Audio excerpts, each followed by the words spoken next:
Servus from the Pain Cave and welcome back to the channel. Today we're doing a full route recon for stage 4 of the Zwift Games 2026, and this one takes us to France on the Peaky Pavé route. 30.8 kilometers with 370 meters of elevation, and once again we will have one featherweight power up given in the pants. This stage is less about short explosive efforts but 2 approximately 5-minute efforts that require smart pacing and positioning. Equipment choice is a difficult one for this route. While you have 2 climbs which will decide the race, both climbs are less than 4% gradient on average and speeds will be high, especially in category A. For category A, I would recommend to go for the specialized S-Works Tarmac SL8 and the DT Swiss ARC 1100 die-cut 65s. In lower categories, I would choose the NWay 4.5 Bros. So as I already mentioned, we will be given one feather power up in the pants. That's 10% of weight reduction for 30 seconds.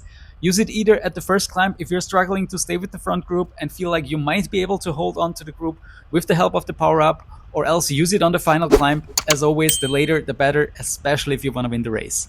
The Roads of France also offers some cobblestone sections, and in Zwift, cobbles and gravel increase rolling resistance slightly, which means riders go a bit slower for the same power compared to normal asphalt.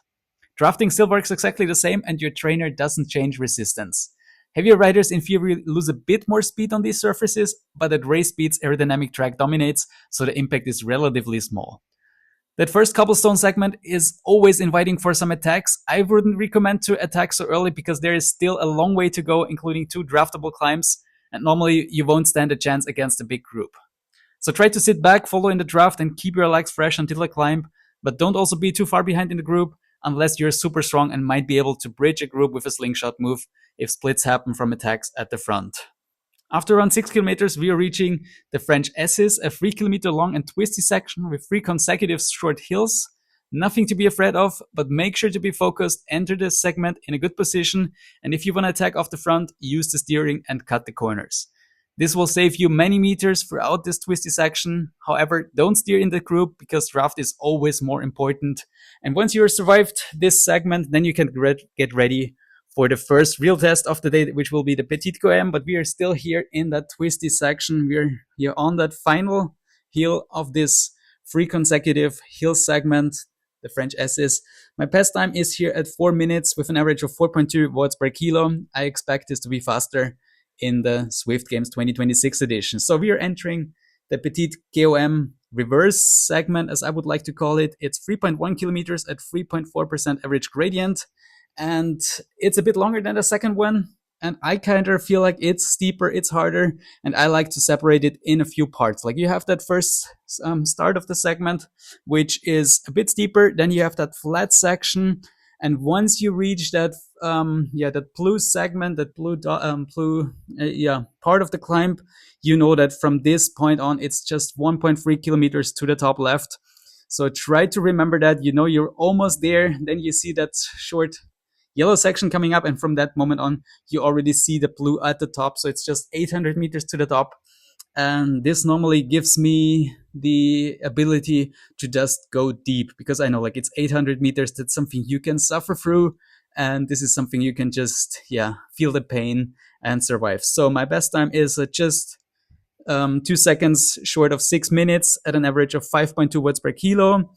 I also expect this to be faster at Zwift Games 2026, and let's see what I can push. Then you have the downhill. Be careful, especially if you're a lightweight rider, to not lose the group, else just try to recover, use the draft. And this is also a very important segment for the GC for sure, because you can lose a lot of time here. If the group is not working together, you might be really slow, and this will definitely harm your GC position if you're not pushing here as a group. So if you care about GC time, make sure to use this segment to push and keep the speeds up. We have another couple segment here. It's the reverse direction that we had at the beginning. Again, it's kind of offering a bit of some potential moves because you have like these small inclines like here just before the segment banner. You can attack here. Rolling resistance is a bit lower, so speeds are a bit lower, and therefore attacks might be more effective because you can just build up speed a bit faster. So 10 kilometers to go from that point on, but we still have a few tasks to finish here. Another sprint segment banner here, which will lead us to the Aqueduct KOM in a second. Another short climb. I don't expect anything bad to happen there. Probably some guys will try to attack, but it's not too hard. So if you made it that far, you should definitely be able to follow the group, because that's nothing compared to the Petit KOM that we already did in the beginning of the stage. So the official segment starts here. It's just 400 meters at 2% gradient. And yeah, you should be able to survive. I wouldn't do anything crazy here, because from that moment on, it's still around 3 kilometers to the Petit KOM. If you're off the front, then I mean, you will just be able to probably take like a few seconds of a gap with you, and you will just burn your matches. You will just waste energy. And yeah, if there's a bigger group behind you, they will just catch you for sure, and you will not stand a chance there. So definitely try to recover for the final climb. Try to freshen your legs and try to be ready when we hit the Petit KOM. 2.7 kilometers at 3.9% gradient. And it's a pretty steady climb with a few flat sections in between, as you can see on the graphic. And yeah, for me, I also always try to stand up, grinding on the pedals until like that first flatter section that we reach right now here. And then try to recover a bit until we turn left, and then get out of the saddle again, pushing, around 60 to 70 RPM. Grind on the pedals as I do right now here, because that's like a bit of steeper section with 6% gradient. From that moment on, we just have 1.3 kilometers to go, with another shorter, not that steep section, followed by another red section here with like around 6.6% gradient. And yeah, from that moment on, it's just 800 meters to go, and the pace will be nasty. So expect like some all-out effort, especially when we reach the Cobbles section here again. From that moment on, it's just 400 meters to the finish line. And if you felt good so far, you still have the feather, and you will pop it here on these final 200 meters. And yeah, just leave it all out there until the finish line. Also remember, with that twisty section here, remember to steer if you want to win the race, especially here that final corner. Steer to the left, because you can cut a few meters here. And yeah, just as I do it right now. So don't forget about that, because that might win you a position or two at the end. All right, that's your full breakdown of Peaky Pavé for stage 4 of the Zwift Games. If this recon helped you prepare, make sure to like, subscribe, and drop a comment below. It really helps the channel grow.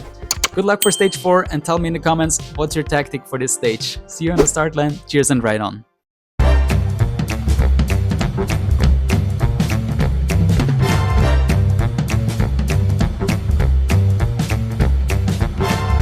Remember to subscribe.